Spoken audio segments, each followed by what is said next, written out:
Okay, this is the second part to the leg alignment thing. It just occurred to me what I would usually do with somebody that was working with in person or online is get them to knock up some kind of plumb line, which gives you an idea of where your pelvis is over your feet. What are you doing? I'm sure she hears me press record and just appears out of nowhere to assist. Right, so I'm going to use this is from a laptop, but it's going to be my plumb line. So I've got this piece of flexible cord, and on the bottom of it is a plug, which is the plumb. You could use anything. You just want something that's heavy at the bottom and relatively flexible, so it moves. Yeah. So if I was to turn sideways over to you, you'd be able to see, hopefully.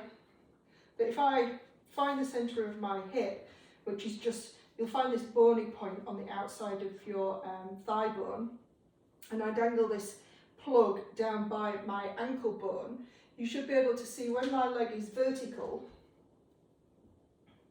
that the plug is dangling over my ankle bone.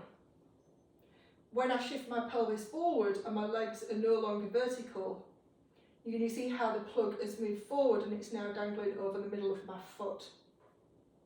So if you're constantly carrying your body weight on the middle or front of your foot, you're putting pressure through not a less than ideal part of the foot really. The main support is in the heel.